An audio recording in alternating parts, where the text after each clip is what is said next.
그리스도인이라는 이름은 고난과 박해의 연속이었습니다. 가진 것도 빼앗기고요. 따돌림은 당하는 것은 당연한 거고요. 그리스도인이라는 이름이요, 최근에 들어서 한 30년 안에 그리스도인이라는 것이 복되다, 복받는다, 잘된다, 성공한다, 승리한다, 이런 이름으로 바뀐 게 불과 30년밖에 되지 않습니다. 그 이전에는요, 예수님 믿는다는 게 원래 피해를 당하는 거였어요. 내가 예수님 믿는다고 할 때 사람들이 나를 손가락질하고 욕하는 것이 당연한 것이었다는 거죠. 오늘 말씀이 그래요. 우리 지난주 베드로전서 4장 1절부터 11절 통해서 이 때가 언제였는지 기억나시죠? 세계사 속에서 64년이에요. 64년은 네로, 로마 황제 네로가 그리스도인들을 노골적으로 박해하기 시작했던 때예요. 잡아 죽이고 가두고 빼앗고 못된 짓 해도요, 이상하지 않았던 시절이 바로 이 시절이었어요. 근데 이 베드로 전서가 쓰여진 시절이 바로 64년이에요. 그러니까 고난이 막 극도로 막 일어나기 시작한 거죠. 그래서 이 고난을 뭐라고 그러냐면 불시험이라고까지 표현합니다. 얼마나 혹독했는지, 얼마나 아팠는지 불시험이라고까지 얘기해요. 그리고 그런 박해 속에서 신실하게 살아가는 것은 어떻게 살아가는 것인가? 그리스도인이라는 이름으로 우리가 어떻게 바르게, 멋지게, 하나님 보시기에 예쁘게 살아갈 수 있을 것인가? 우리가 그런 것들을 살폈거든요. 베드로는 먼저 그리스도께서 육체의 고난을 받으셨으니 우리도 같은 마음으로 무장해야 된다라고 말씀합니다. 그분이 무슨 죄가 있어요? 여러분, 죄가 있다면 저와 여러분이 죄가 많죠. 십자가에 못 박혀야 된다면 저와 여러분이 못 박혀야 되는 거죠. 그런데 죄 없으신 그분이 죄 있는 우리를 위해서 대신해서 십자가에 달리셨어요. 그분이 너무 감사하고 그분이 너무 아름다워서 우리는 그분을 따르기로 약속한 사람들이에요. 그리고 그 이름을 그리스도인이라고 말하는 거예요. 그 우리보다 앞서 죄 없으신 그분이 십자가에 달려 돌아가셨는데 그분을 따른다는 우리가 고난 없이 그분을 따른다고요? 말이 안 되는 거죠. 그분 따라가는 사람들도 십자가를 따라가는 거예요. 나를 따르려면은 자기 몫의 십자가를 가지고 나를 따르라 라고 말씀하시는 거예요. 우리도 같은 마음으로 무장해야 된다는 말입니다. 여러분, 우리가 그리스도인이 됐다라는 것은요, 고난을 감수하겠다라는 각오예요. 예수님 믿는다는 거 힘들겠다라고 각오한 거예요. 손해보겠다고 각오한 겁니다. 예수님 믿고 잘 돼야지, 우리 자녀 잘 돼야지, 물론 그런 것은 부수적으로 빵 부수기처럼 오는 게 있지만 사실 100년 미만 살면서 우리가 이 땅 위에서 유익을 보려고 하는 게 아니라는 거예요. 우리의 참 소망은 저 하나님 나라에 있다는 거죠. 정욕 따라 살지 말고 하나님 뜻 따라 살아야 하며 세상이 비방하더라도 흔들리지 말아야 한다. 왜냐하면 모든 사람은 결국 하나님 앞에 서게 될 것이기 때문이다. 우리가 지난 시간에 나눴던 말씀이에요. 베드로는 만물이 마지막에 가까웠다. 7절에서 그렇게 선언하면서 세 가지를 권면했는데, 첫 번째, 정신 똑바로 차리고 기도해라. 정신 똑바로 차리고 기도해라. 두 번째, 무엇보다도 뜨겁게 서로 사랑해라. 세 번째, 하나님께서 주신 그 선물, 은사로 서로를 섬겨라. 너 자신의 유익을 위해서 일하지 마라. 요약하자면 이런 얘기예요. 고난의 시대를 살아가는 그리스도인은 기도하고 사랑하고 섬기며 살아가야 된다. 고난의 시대를 살아가는 그리스도인은 기도하고 사랑하고 섬기면서 살아가야 된다. 이 말씀을 우리가 지난 시간에 나눴단 말이에요. 오늘 본문은 베드로전서 4장 12절로 19절인데 12절 처음 시작이 어떻게 시작하죠? 뭐라고 시작해요?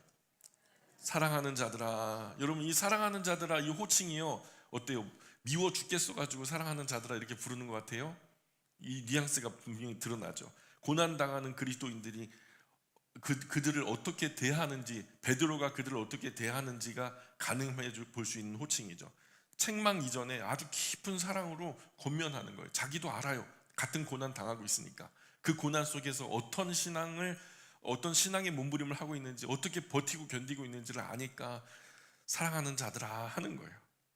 너희를 연단하려고 오는 불시험을 이상하게 여기지 말아라. 첫 번째, 베드로가 우리에게 가르치는 진리의 첫 번째 요소는 뭐냐? 고난을 이상하게 여기지 말자는 거예요.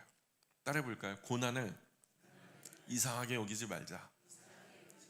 신앙생활 똑바로 하면요, 고난이 반드시 옵니다. 근데요, 고난이 안 오잖아요. 그 신앙생활 똑바로 못 하는 거예요. 대충 휘어지고 꺾어지고 포기하고. 그래서 우리가 고난이 없는 거지. 여러분, 신앙생활 똑바로 하려고 해봐요. 얼마나 괴로운 일들이 많은지 몰라요. 사람은 고난 자체보다도 이 고난이 왜 하필 나한테 왔을까? 다른 사람도 많은데 당하는 고난에 대해서 이해하지 못할 때 더 힘들어져요. 왜 하필이면 나야? 이럴 때 흔히 생각합니다. 나 열심히 믿었는데 왜 이런 일이 생기는 걸까? 어려움 피하게 해달라고 내가 계속 기도해 왔잖아요. 하나님, 내가 계속 기도했는데 왜 이런 일이 벌어져요? 교회 생활 열심히 했는데 내가 왜 이런 어려움을 당할까요? 하나님, 하나님 말씀해 보세요. 왜 내가 이런 수모를 당해야 돼요? 그런데요, 베드로는 놀랍게도 뭐라고 말하냐면 이상하게 여기지 말어 그러는 거예요.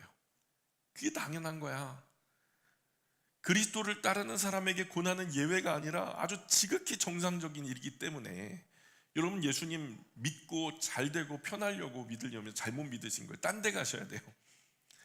저 이런 이 주말에도 산도 좋고 물도 좋은 산수 좋은데 여러분 마음 편하고자 다니면 산사가 나아요. 오히려 제가 추천해 드립니다.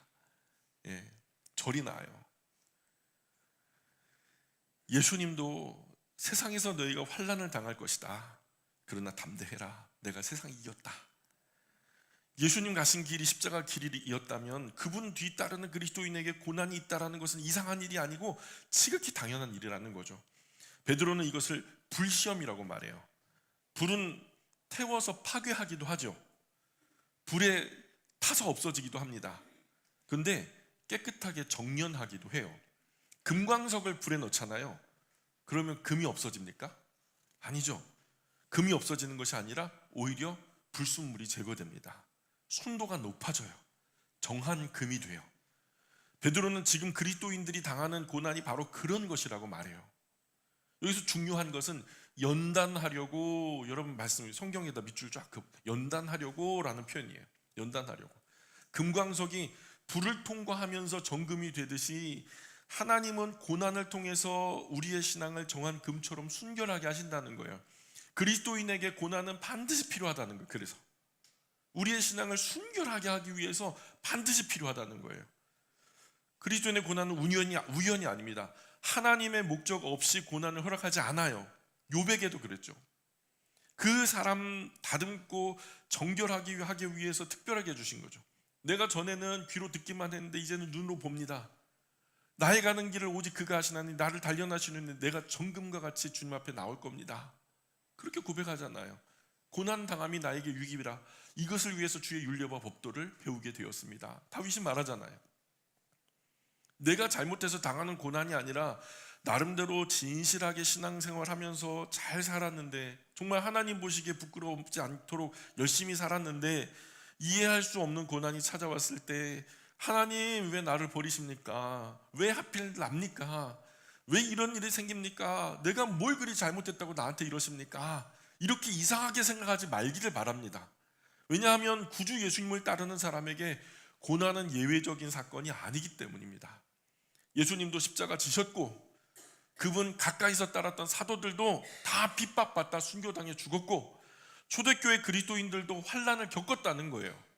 그러므로 신앙생활하다가 고난이 찾아오는 것은 이상한 일이 아니다. 지극히 당연하고 자연스러운 일이다. 그리스도인은 지금 고난 속에서 오히려 물어야 하는 거죠. 뭐라고 물어야 될까요? 하나님, 지금 나의 어떤 부분 때문에 나를 이렇게 정결하게 빚으십니까? 고난 속에 있다면 그거 물으셔야 돼요. 하나님, 내가 어떤 부분에서 불순물이 또 제거되기를 원하십니까? 나의 어떤 부분이 하나님 앞에 더 정결하게 되었으면 좋겠습니까? 지금 내가 당하는 고난은 내 인생에 하나님이 부재 중이라는 의미가 아니라 하나님이 내 인생 가운데 작업하시는 작업 현장일 수 있다는 거죠. 하나님의 작업 현장일 수도 있다는 거예요. 따라해 볼까요? 고난은 하나님의 작업 현장이다. 더 온전케 하시려고, 더 아름답게 하시려고 우리를 만들어 가시는 거예요. 13절 읽어볼까요? 13절 시작. 그리스도의 고난에 참여하는 것으로 즐거워하라. 이는 그의 영광을 나타내실 때에 너희로 즐거워하고 기뻐하게 하려 함이라. 얼핏 들으면 이해하기가 어렵죠. 고난이 괴로운데 어떻게 즐겁습니까? 여러분, 고난이 즐거워요? 그 이상한 거예요. 그 잘 돌봐드려야 돼요. 고난이 즐겁다? 이상한 겁니다. 사실 우리 본능적으로 고난은 괴로운 일이에요. 베드로는 세상 사람들이 한 말처럼 피할 수 없는 고통을 즐겨라. 군대에서 그냥 수천 수만 번 들었던 얘기예요. 그거 할 말 없을 때 그 말이에요. 피할 수 없는 고통은 즐겨라. 고통 자체를 피할 수 없으니 즐기라는 그런 말이 아니에요. 고난 속에서 기뻐할 이유는 그 고난이 성경이 말하잖아요. 그리스도의 고난에 참여하는 것이기 때문이. 그래서 베드로는 고난을 단순히 참아라 이렇게 말하지 않고요. 13절에 보세요. 13절에 그리스도의 고난에 참여하는 것을 즐거워하라는 거예요. 우리가 구주 예수님 앞에 뭐를 함께 할 수 있을까요? 창조주 하나님의 아들 하나님이시잖아요. 사람의 아들은 사람이고 소의 아들은 소고 개의 아들은 개고 말의 아들은 말인데 하나님의 아들은 하나님이잖아요. 그 하나님의 아들 하나님과 함께 우리가 합작해서 뭘 할 수 있을까요? 우리는 감히 그분이 하실 수 있는 일들을 신들매를 감당하지도 못해요. 신발 끈 푸는 것조차도 어려워요. 우리는 그분이 할 수 있는 것을 할 수 없는 존재예요. 태생적으로 그래요. 존재적으로 그렇고요. 그런데 우리가 할 수 있는 게 뭐냐? 그리스도의 고난에 참여하는 거예요. 이 얼마나 즐거운 일이에요. 그분이 하셨던 그 일에 우리가 참여하게 됐다는 거잖아요. 여기서 중요한 것은 뭐냐? 참여라는 말이에요. 참여. 예수님 믿는 것은 단순히 천국행 티켓 받는 게 아니에요. 나는 구원열차 올라탔으니까 나는 됐다 땡, 그게 아니라는 거예요. 예수님의 영원한 생명에 참여하고 예수님의 십자가의 길에도 참여하지만 결국 예수님의 영광에도 참여하는 거예요. 그렇다면 때로는 예수님의 고난에도 참여하는 것이 당연한 거잖아요. 우리가 정직하게 살다가 손해볼 때, 신앙 때문에 따돌림 당하고 손해볼 때, 비웃음의 대상이 되고 손가락질 받을 때, 복음 지키기 위해서 불이익 감수할 때, 그것은 단순한 손해가 아니라는 겁니다. 그리스도의 고난에 동참하는 거라는 거예요. 우리가 잘못하지 않은 일로 그리스도인이라는 이름 때문에 우리가 손가락질 당하고 이런 피해를 입는다면 여러분 기쁘고 즐거워하시기 바랍니다. 그것이 바로 예수님의 고난에 동참하고 있는 현장입니다. 그 고난, 그리스도의 고난에 동참하는 것, 이게 결론이 아닙니다. 계속 우리는 이렇게 고난만 받아야 됩니까? 아니에요. 그 고난이 우리 인생 이야기의 끝은 아니라는 거예요. 베드로가 말합니다. 이는 그의 영광을 나타내실 때에 너희로 즐거워하고 기뻐하게 하려 함이라. 지금의 고난은 장차 우리에게 나타날 영광과 좋게 비교할 수 없습니다. 좋게 비교할 수 없어요. 십자가 다음이 부활이었듯이 고난 다음이 반드시 영광입니다. 베드로전서에서 반복되는 메시지가 바로 뭐냐? 현재의 고난은 미래의 영광을 향해 가는 길이다. 이걸 말해요, 자꾸. 고난이 끝이 아니라 결론적인 이야기가 아니라 이 인생의 마지막 이야기가 아니라 그 가는 과정의 이야기라는 거예요. 우리가 예수님 십자가를 대신 질 수 없어요. 여러분, 우리가 뭐라고 예수님 십자가를 대신 집니까? 그분은 하나님의 아들 하나님이시고 우리는 사람일 뿐인데요. 나의 죽음은 그냥 나만의 죽음인 거예요. 인류를 대신할 수 있는 죽음이 될 수 없습니다. 그러나 예수님 따르다가 받는 고난은 구주 예수님의 고난에 참여하는 거라고 성경이 우리에게 안내하는 거예요. 여러분, 그리스도인으로서 답게 살다가 고난 당하는 것을 즐거워하십시오. 예수님과 함께 걷고 있는 거예요. 14절 계속 읽어봅니다. 시작. 너희가 그리스도의 이름으로 치욕을 당하면 복 있는 자로다. 영광의 영 곧 하나님의 영이 너희 위에 계심이라. 그리스도의 이름으로 치욕을 당하면 복 있는 사람이다. 여러분, 세상에 이게 어떻게 말이 됩니까? 여러분, 이게 성경에서 읽으니까 그러려냐고 그냥 넘어가셨죠. 근데 떼놓고 보세요. 그리스도의 이름으로 치욕당하면 복 있는 사람이다. 여러분, 막 고통받는 사람에게 참 복된 사람이네 이렇게 말해봐요. 두 번째 명제예요. 그리스도의 고난에 참여하는 사람은 복 있는 사람이다. 이게 성경이 말하는 가치관이에요. 세상이 말하는 가치관과 성경이 말하는 가치관은 달라요. 여러분, 세상에서 복은요 이게 아니에요. 근데 성경에서 말하는 복은 이게 복이라는 거예요. 15절 계속 읽어볼까요? 15절 시작. 너희 중에 누구든지 살인이나 도둑질이나 악행이나 남의 일을 간섭하는 자로 고난을 받지 말려니와. 우리가 살면서 당하는 모든 고난이 사실 신앙으로 인한 고난은 아니잖아요. 그래서 베드로는 15절에서 살인이나 도둑질이나 자기가 저지른 악행 때문에 받는 고난은 신앙의 고난이 아니라는 것을 분명히 해요. 그건 당연한 고난이다. 당연한 고난. 자업자득, 인과응보, 자가당착, 그냥 자승자박. 지가 잘못해서 지가 당하는 거야. 그냥 기쁘게 당해야 되는, 대가 치르는 거죠. 이렇게 자기 잘못으로 고난받지는 말라고 권면해요. 이 자기 잘못으로 갇혔는데 바울이요 감옥 안에서 찬송할 수 있었을까요? 16절 읽어볼까요? 16절 시작. 만일 그리스도인으로 고난을 받으면 부끄러워하지 말고 도리어 그 이름으로 하나님께 영광을 돌리라. 이거예요, 이거. 바울이 감옥 안에서 찬송을 할 수 있었던 이유는요, 내가 잘못해서 갇힌 게 아니거든요. 주님 위해서 살다가 보니까 내가 이렇게 갇혀 있거든요. 근데 내가 고난 당하는 것이 예수님과 같은 고난이라 생각하니까 기쁘고 즐거운 거예요. 진심으로 기쁘고 즐거워서 찬송을 하는 거예요. 그냥 옥토가 흔들리고 옥문이 열리고 또 나가서 예수님 복음 전하고. 여러분, 지금 성경이 말하는 거예요. 세상은 성공만 복이라고, 잘 되는 거 복이라고, 그냥 승진하는 거 복이라고, 다 좋고 잘 되는 거. 그러나 성경은 다르게 말해요. 예수님 이름 때문에 받는 조롱, 예수님 이름 때문에 당하는 손해, 예수님 이름 때문에 당하는 외로움, 다 복되다, 복되다. 우리 눈에 어떻게 보일지 몰라도 하나님 보실 땐 이뻐 죽겠는 거예요. 이뻐 죽겠는 거예요. 이미 이전에 본문에서도 다뤘잖아요. 예수님 때문에 당하는 고난은 하나님 앞에서 멋지다, 아름답다 이렇게 여기신다는 거죠. 그래서 성경은 큰 상급이 있다라고 말하는 거예요. 14절 후반에 영광의 영 곧 하나님의 영이 너희 위에 계심이라. 성령 하나님이 고난당하는 그와 함께 긴밀하게 밀착해서 함께 있는 거예요. 그 고난과 함께 성령 하나님께서 함께 계시기 때문에 우리도 여러 종류의 불시험을 만나잖아요. 때로는 우리가 뜻하지 않게 질병의 불시험을 당하기도 하고, 경제적 어려움의 불시험도 당하고, 관계의 불시험도 당하고, 신앙 때문에 조롱과 외로움의 불시험도 당할 수 있죠. 그리스도인이라는 이유로 구주 예수님과 연결되어져서 받는 어려움은 이상한 일이 아니다. 그러니 부끄러워하지 말아라. 이런 부끄러워하지 말아라. 이런 어려움 때문에 절망하지 말아라. 그것은 하나님이 나를 버리신 것이 아니라 오히려 나를 정금처럼 빚고 계시는 아주 소중한 시간이다. 이런 고난은 하나님께서 꼭 기억하신다, 잊지 않으신다. 이런 고난을 인격적으로 신앙적으로 잘 이겨낸다면 하나님께 영광이 된다. 그러니 그리스도인은 손해를 보더라도, 피해를 당하더라도, 설령 죽임을 당하더라도 그리스도인답게 살아라. 그리스도인답게 살아라. 교사 세미나에서 제가 어떤 교사가 가장 아름다울까요? 라고 질문을 했던 기억이 있어요. 감자를 하나 손에 들고 감자는 어떤 때가 가장 아름다울까요? 어떤 분이 그래요. 조림이 가장 아름다운 장면이래요. 감자 조림. 어떤 분은 감자 볶음. 또 어떤 신세대는요 뭐라 그러냐면 프렌치 프라이에 이 감자를 당해내지 못한다 그래요. 그래서 제가 다 틀렸습니다. 감자는 감자다울 때 가장 아름답습니다. 그랬어요. 그럼 교사는 어느 때가 가장 아름다울까요? 그래서 교사는 교사다울 때가 가장 아름답다는 거죠. 그럼 그리스도인은 어떤 때가 가장 아름다울까요? 그리스도인은 그리스도인다울 때 가장 아름답습니다.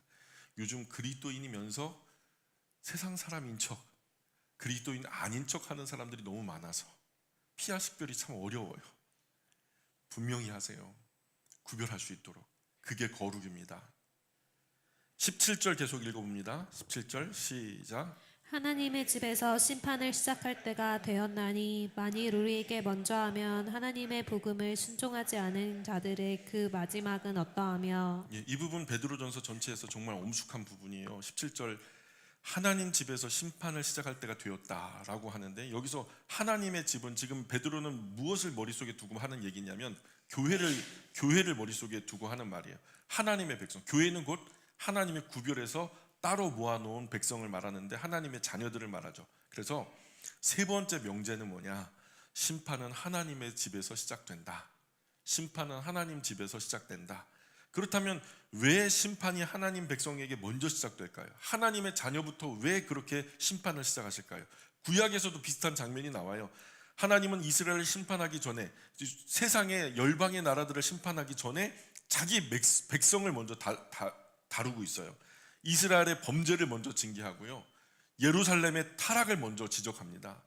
그러면서 자기의 택한 백성부터 막 그냥 못 살게 구는 거죠. 왜 그럴까요? 왜? 여기서 심판은 단순히 멸망을 의미하는 게 아니에요. 결론적인 이야기가 아니라 하나님은 자기 백성을 버리기 위해서 심판하는 것이 아니라 먼저 정결하게 하기 위해서 먼저 씻기는 거예요. 누구 하나는 깨끗한 도구가 돼야 사람 살리는 일을 할 테니까 사람을 살리는 도구가 더러우면 되겠습니까? 여러분 수술실 메스에 더러운 오물이 가득 묻어 있으면 그걸로 사람의 살을 째고 더러운 것들을 도려내는 그 역할을 할 수 있겠냔 말이죠. 하나님은요 먼저 씻기는 거예요. 자기 자녀, 사랑하는 자녀를요 먼저 훈련시키듯이 자녀가 모여있는 교회를 먼저 정결하게 하시는 거예요. 그래서 요한계시록에 보면 소아시아 7 교회를 향한 예수님의 말씀이 나오는데 거기에서 왜 그렇게 교회가 작냐, 왜 이렇게 헌금이 조금밖에 안 거치냐, 이런 것 가지고 야단치는 경우는 없어요. 오히려 작다고 칭찬하는 경우는 있어도. 근데요 불같이 화를 내시는 장면이 뭐냐, 교회 안에 더러운 것들이 들어왔다라는 거, 이거 왜 구별하지 않았냐라고 엄청나게 화를 내시는 장면이 나와요. 이세벨, 니골라당, 더럽고 음란한 것들, 왜 이런 것들을 교회 안에 아직도 내버려 뒀냐. 여기서 심판은 정죄의 심판이라기보다는 정년과 연단의 의미가 강합니다. 지금 베드로가 말하고 있는 불시험이라는 말도 같은 맥락이에요. 그리스도인이 겪는 고난은 멸망을 위한 심판이 아니라 정금처럼 빚어지는 연단이라는 거죠.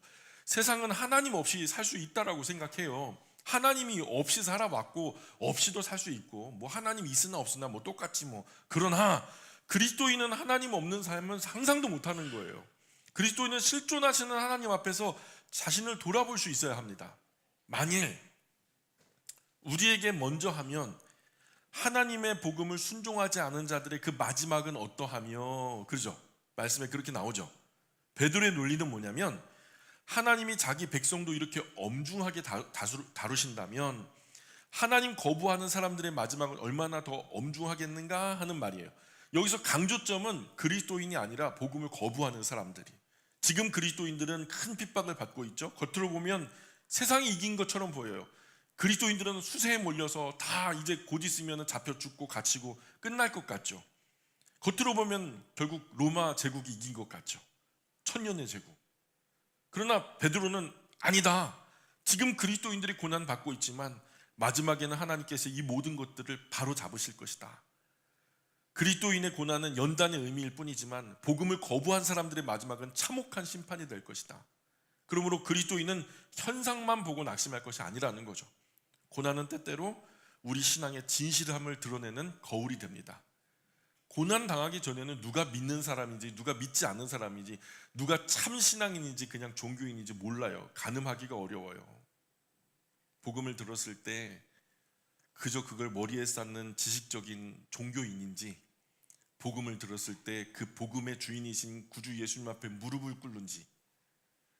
그잖아요. 우리가 요한복음 지금 나누고 있는데 똑같이 주님이 복음을 선포하셨는데 예루살렘에 있는 종교 지도자들은 손에서 돌을 들고 예수님을 대항하죠.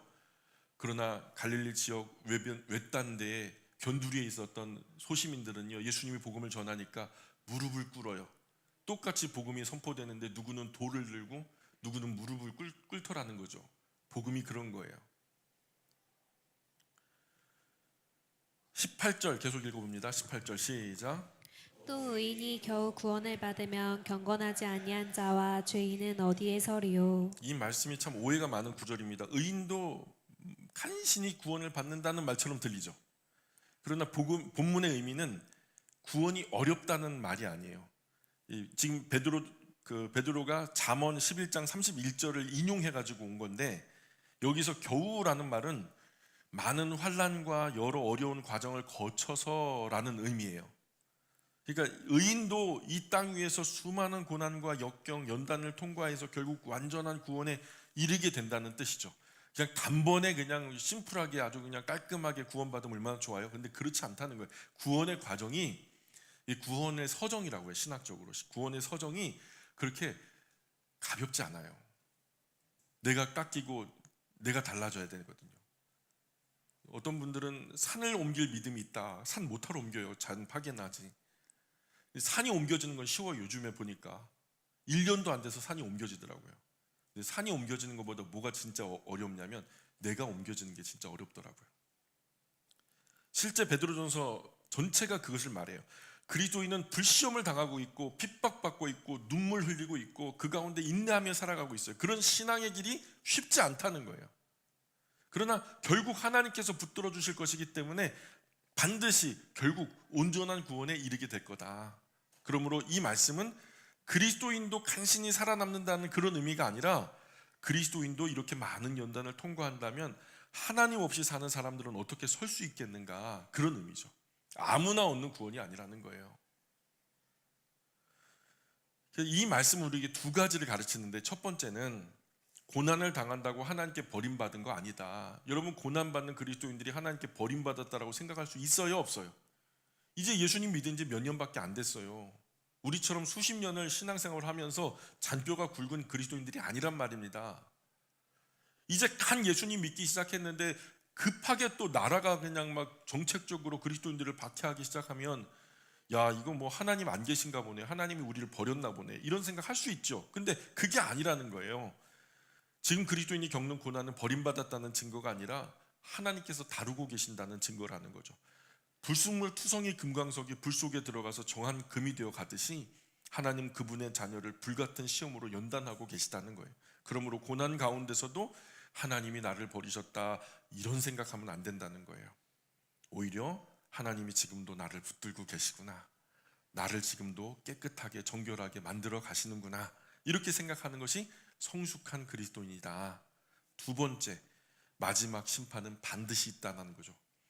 오늘 세상은 하나님이 없다, 하나님 없이도 아무 문제 없이 잘 산다, 우리 그렇게 말하거든요. 그런데 베드로는요, 하나님 계신다, 반드시 계신다, 그리고 반드시 심판하신다, 이 말씀하는 거예요.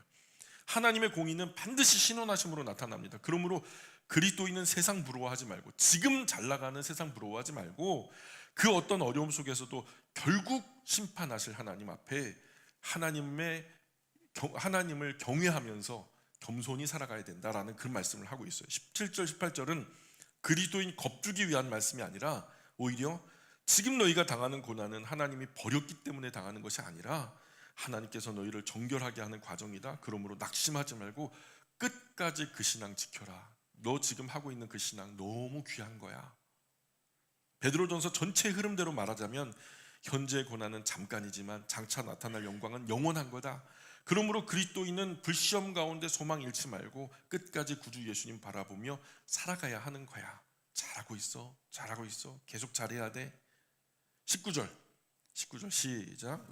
그러므로 하나님의 뜻대로 고난을 받는 자들은 또한 선을 행하는 가운데에 그 영혼을 미쁘신 창조주께 의탁할지어다. 그러므로 하나님 뜻대로 고난 받는 자들은, 그러니까 예수님 열심히 믿다가 핍박당하고 정직하게 살다 손해보고 막 신앙 지키려다 오해받고 복음 붙들다가 외로워진다면 신앙생활 그럴 때는 좀 쉬어야죠.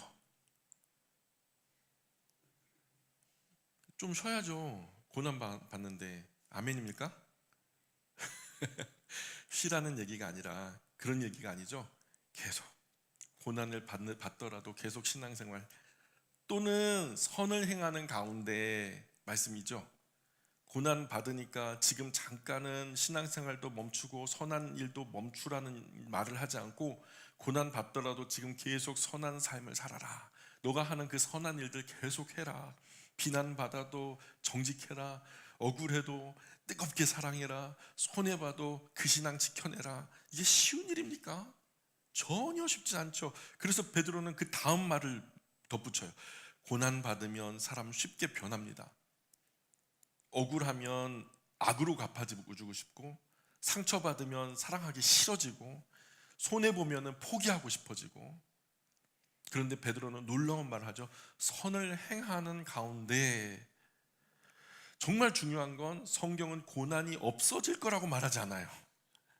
고난이 없어질 거라고 말하지 않아요. 오히려 하나님 잘 믿어도, 아니 하나님 잘 믿기 때문에 오히려 고난이 더 많아질 수 있다라고 말해요. 예수님도 죄가 없으셨지만 고난 받으셨어요. 그러므로 그리스도인은 고난 자체를 이상하게 여겨서는 안 된다. 그 영혼을 미쁘신 창조주께 의탁할지어다 그래요. 의탁하다는 건 맡긴다는 거예요. 여러분이 우리가 선하게 살려고 하고 좀 이 신앙의 고난을 감당하면서 사는데 이 버티고 견디는 게 쉽지 않잖아요. 원어에는 이게 어떤 의미로 쓰여졌냐면, 이 의탁하다라는 말이요, 그 돈이나 귀중품을 믿을 만한 사람에게 맡기다, 이런 정황적인 언어예요. 헬라어는 이 어떤 정황적인 언어들이 참 많은데요. 뭐 우리가 목욕탕에 가면은요, 그 귀중품은 책임지지 않는다고 그러죠. 정말 귀중품이 있으면 어떻게 해요? 어떻게 하래요? 카운터에 맡기래요. 맡기지 않은 것은 이제 자기는 책임지지 않겠다는 거죠. 그런 것처럼 믿을 만한 사람에게 내 소중한 것들을 맡긴다라는 그런 정황적인 언어가 바로 이 맡긴다는 뜻인데, 그 정황을 그대로 가지고 와서 말하는 거예요. 인생을 하나님께 맡겨라. 미래를 하나님께 맡겨라. 억울함까지도 하나님께 맡겨라. 그런데 베드로는 하나님이라고만 하지 않고 원문의 의미처럼 미쁘신 창조주라고 또 말해요. 미쁘신, 미쁘다, 페이스플리스, 신실하다, 믿을만하다라는 뜻이거든요. 그러니까 믿을만한 신실한 하나님께 너의 인생 모든 걸 맡겨라. 죽든지 살든지 먹든지 마시든지 앉든지 일어서든지 막 들어가든지 나가든지 하나님 알아서 하세요. 나는 하나님이 말씀하신 대로 그냥 선한 삶 살면서 열심히 살아갈 테니까 죽이든지 살리든지 마음대로 하세요. 그냥 하나님께 내 인생 위탁했습니다. 맡겼습니다. 이게 그리스도인의 합당한 자세라는 거예요. 왜 베드로는 굳이 이렇게 표현했을까요? 당시 그리스도인들이 현실 때문인 거죠. 그들은 박해를 받고 있었고 내일이 보이지 않아요. 오늘 죽을지 내일 죽을지 억울하죠. 그런데 그들에게 너의 인생 우연이 아니다. 너를 창조하신 창조주 하나님께서 지금도 너를 붙들고 계신다. 고난 속에 그게 보이지 않을지 몰라도, 먹구름 아래 햇빛이 보이지 않을지 몰라도, 우리를 창조하신 분은 우리를 책임지는 분이다. 우리를 만드시는 분은 우리를 버리지 않는다. 그러므로 그리스도인은 자기 영혼을 하나님께 맡길 수 있어야 됩니다. 내가 어찌 되든지 간에, 망하든지 성공하든지 간에, 죽든지 살든지 간에 하나님께 맡긴 인생이 돼야 된다는 겁니다. 우리는 고난이 오면 자꾸 통제를 하려고 이 고난을 문제 붙들고 씨름합니다. 해결하려고 사람 바꾸려고 합니다. 상황도 바꾸려고 합니다. 야곱처럼 그래요. 씨름합니다. 그러나 성경은 말해요. 맡겨라. 하나님께서 야곱에게 그거 가르쳐 주신 거예요. 맡겨라. 맡긴다는 것은 포기한다는 게 아니에요. 무책임한 것도 아닙니다. 마땅히 선한 삶을 계속 살아가면서 결과는 하나님께 맡기는 거예요. 어쩌면 지금 여러분의 삶에도 맡기지 못하는 것들이 있을 수 있어요. 자녀 문제도 그렇고 건강 문제도 그렇고 경제적인 문제일 수도 있죠. 오랫동안 풀리지 않은 인간관계의 문제일 수도 있어요. 근데 베드로는 말합니다. 선을 행하는 가운데 그 영혼을 미쁘신 창조주께 의탁하라. 내 힘으로 붙들고 있을 때보다 하나님 손에 맡길 때 더 안전합니다. 여러분 인생 책임질 수 있어요? 그런데 책임졌는데 이 모양입니까? 죄송합니다. 제 인생 누가 하는 말이에요? 하나님 손에 맡기면 더 안전해요. 왜냐하면 그분은 신실하신 창조주 하나님이시니까. 19절은 고난 가운데 있는 그리스도인에게 주는 마지막 권면과도 같은 말이에요. 고난이 와도 선한 삶 멈추지 마십시오. 억울해도 사랑하는 삶 멈추지 마십시오. 어려워도 신앙 포기하지 마십시오. 그리고 여러분의 영혼을 신실한 창조주 하나님께 맡기십시오. 죽든지 살든지 고난은 잠시뿐이지만 하나님의 신실하심과 그 영광은 영원한 겁니다. 우리가 살아가는 환경도 흔들리죠. 사람도 변합니다. 건강도 재산도 영원한 거 아니에요. 여러분, 오늘은 떵떵거리지만 내일 어떻게 될지 몰라요. 그러나 신실하신 하나님은 변하지 않습니다. 우리 인생 가장 큰 문제는 문제가 있다는 거 아니에요. 우리가 문제가 있다는 것이 문제가 아니라 하나님보다 그 문제를 더 크게 보는 게 문제인 거예요. 오늘 말씀을 요약하자면 4가지를 가르쳐 줍니다. 첫 번째, 살다가 만나는 고난을 이상하게 여기지 말아라. 두 번째, 의로운 고난은 그리스도의 고난에 참여하는 것이다. 그것이 복되고 즐거운 것이다. 셋째, 심판은 먼저 하나님 집에서 시작된다. 고난 속에서도 자기를 돌아봐야 된다. 넷째, 너의 영혼 오직 신실하신 하나님께만 맡겨라. 그리스도인에게 뜻하지 않게 찾아오는 고난은 낯선 손님이 아니라는 겁니다. 고난이 마지막 결론도 인생 마지막 이야기도 아니라는 겁니다. 의로운 고난 끝에 반드시 신실하신 하나님이 서 계십니다. 두 팔 벌리고 우리를 안아주실 겁니다. 사랑하는 여러분, 혹여 우리 앞에 불같은 시험이 찾아와도 놀라지 맙시다. 분명히 찾아올 겁니다. 안 왔으면 좋겠지만 반드시 올 겁니다. 하나님은 우리를 버릴 분이 아닙니다. 하나님은 세상 그 누구보다도 신실하신 분입니다. 그래서 오히려 불같은 고난 한가운데 비록 우리 눈에 하나님의 모습이 보이지 않을지라도 신실하신 하나님은 우리를 굳건하게 붙들고 계실 줄 믿습니다. 하나냐 메사가 아벳느고가 왕 앞에서 협박당할 때는 주님의 모습이 보이지 않았습니다. 불 가운데 들어가니까 내 곁에 계심을 알게 된 거지 않습니까? 그러므로 우리도 십자가 위에 예수님처럼 끝까지 하나님 제 영혼을 주님께 맡깁니다. 하나님 제 영혼을 하나님께 맡깁니다. 이 고백으로 살아가는 저와 여러분이 되시기를 주님의 이름으로 축복합니다. 19세기에 인도 아삼 지방이라는 어느 작은 마을이 있었습니다. 그 한 가족이 선교사님으로부터 복음을 듣고서 예수님을 구주와 주님으로 영접하게 됐습니다. 하지만 이 마을 촌장이요, 자기 마을에서 믿는 수호신이 있는데 그 수호신을 버리고 예수 믿는다 하니까 협박을 하는 겁니다. 우리 마을에 예수 믿는 사람 없으니까 신앙을 바꿔라. 이 촌장은 가족 한 명씩 아버지 앞에서 죽입니다. 어린 아이들부터 죽여나가요. 근데 아버지는 사랑하는 가족 하나하나 잃으면서도 이렇게 고백합니다. 나와 가족은 이미 주님만 따르기로 결심했네.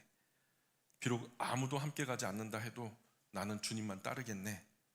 세상은 내 뒤에, 십자가는 내 앞에.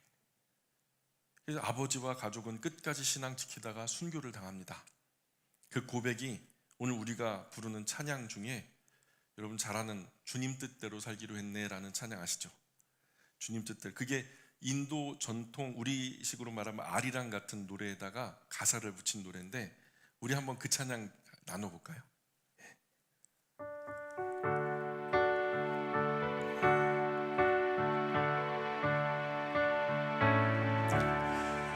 주님 뜻대로 살기로 했네. 주님 뜻대로 살기로 했네. 주님 뜻대로 살기로 했네. 뒤돌아서지 않겠네.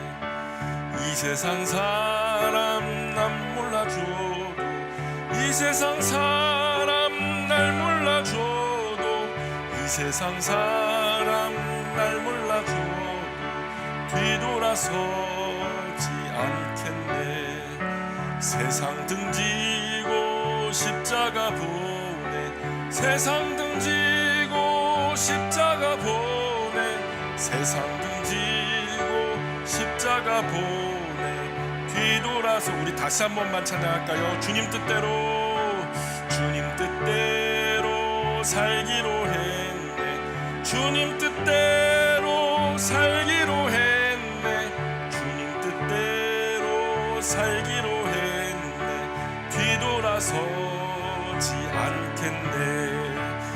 이 세상 사람 날 몰라줘도, 이 세상 사람 날 몰라줘도, 이 세상 사람 날 몰라줘도 뒤돌아서지 않겠네. 세상 등지고 십자가 밤에, 세상 등지고 십자가 보내. 십자가 보내. 뒤돌아서지 않겠네. 존귀하신 아버지 하나님, 오늘 베드로전서 말씀을 통해서 고난을 바라보는 신앙의 눈을 허락하여 주시니 고맙습니다.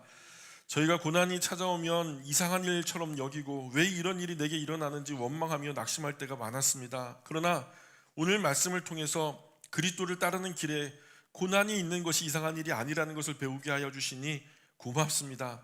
하나님, 불같은 시험이 찾아올 때 하나님께서 저희를 버리셨다고 생각하지 않게 하시고 정금과 같이 연단하시고 빚어가시는 하나님의 손길을 볼 수 있도록 은혜 내려 주옵소서. 고난 가운데서도 그리스도의 고난에 참여하는 것을 부끄러워하지 않게 하시고 주님의 이름 때문에 받는 어려움을 믿음으로 감당하게 하여 주옵소서. 하나님, 억울함 속에서도 선을 행하게 하시고 상처 속에서도 사랑하기를 멈추지 않게 하여 주옵소서. 차오르는 눈물 가운데서도 기도하기를 포기하지 않게 하옵시고 무엇보다 저희 영혼을 미쁘신 창조주 하나님께 맡기게 하여 주옵소서. 저희 앞날 알지 못하지만 하나님은 알고 계심을 믿게 하시고 저희의 힘은 부족하지만 하나님의 은혜는 충분함을 신뢰하게 하여 주옵소서. 저희 손에 붙들려 있는 염려, 걱정, 두려움, 근심 다 내려놓고 신실하신 주님 손에 맡기게 하여 주옵소서. 고난이 잠시일지라도 하나님의 사랑은 영원하며 눈물이 잠시일지라도 장차 나타날 영광은 영원함을 잊지 않게 하여 주옵소서. 이번 한 주간도 선을 행하며 주님을 신뢰하며 소망 가운데 살아가는 저희 모두가 되게 하여 주옵소서. 우리의 소망 되시며 우리의 구주가 되시는 우리 구주 예수님 이름 의지하여 기도합니다. 아멘.